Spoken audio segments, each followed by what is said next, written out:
What's going on, everyone? Welcome back to another video. Now I'm just on my way to go see my dad. He's bought another car. It is another Honda, and it's another Honda Civic, and this is probably like, well, he's going to try and turn it into like a family man's Type R. Here's a few clips anyway that I'm going to be putting together. This is past Dan, future Dan will have put some clips together of the car, so enjoy.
So now that you've seen that, you can see what we're working with. The chassis code is actually an EV1 Honda Civic Sport, or a Type S, I believe it is, sorry.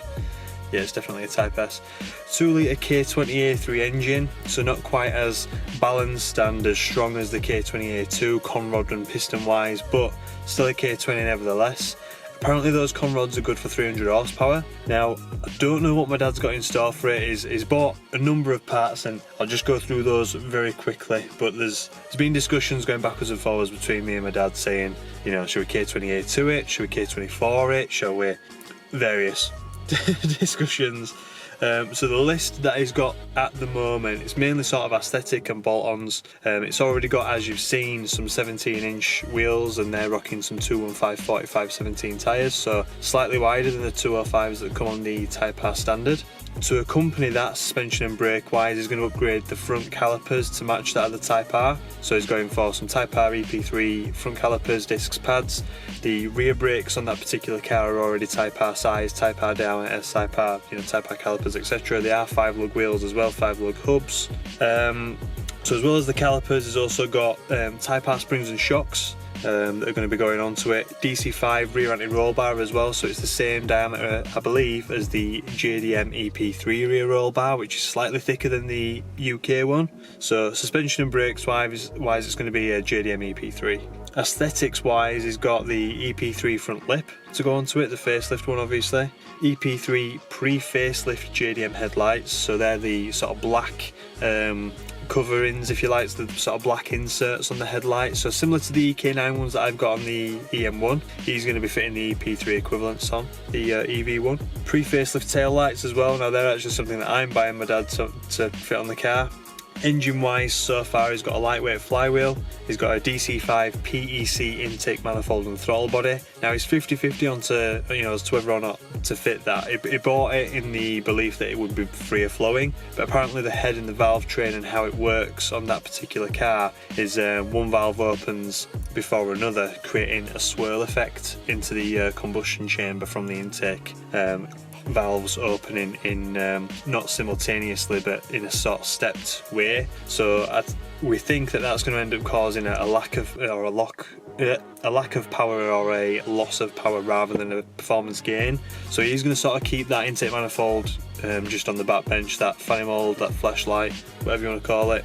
That's what I call them, fanny mould, manifold, flashlight, you get the idea. So he's going to keep that on the back burner anyway until we go like K24, K20 or whatever he decides to end up doing. 2.25-inch stainless steel catback exhaust, not the biggest diameter. He was a bit disappointed with that when we discussed it. He's also got a 421 exhaust fanny mould. So all those parts together will make, we're hoping, about an extra 20 horsepower. They're 170 horsepower standard, the K20A3 engines. The car weighs exactly the same as an EP3. It's got all the same chassis bracing as the EP3.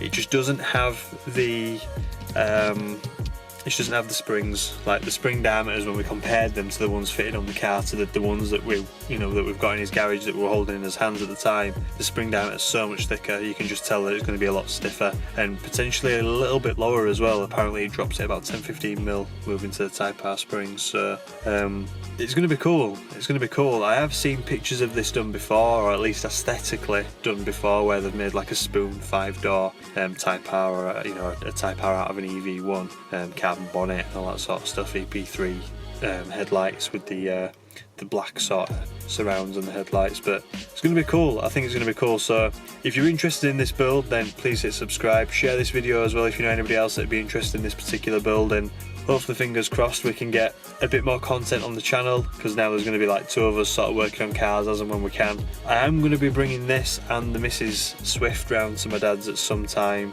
in the near future to sort out rear brakes. This unfortunately has got a caliper that's started to stick, and the Mrs. rear handbrake on one side doesn't work for some strange reason. It's probably the like latch mechanism, the self-adjusting mechanism within the brake shoe. I'm hoping that's within the brake drum. I'm hoping on the brake shoe that's just seized or stopped working for some reason. But yeah, we've got all those parts to fit on the EV1 to make it into an EP3 5-door edition. We've got plenty of parts still to fit on this, just don't have any bloody time, and a couple of bits that need doing maintenance wise. So hope you enjoyed that little montage that I put together, and hope you stick around for further videos on that particular build, this build, the EM1, and more content on the EG build as well that I still desperately need to make some progress on. I've only just started to make progress, and yeah, hope you stick around for them builds, and I'll catch you in the next one. Bye for now.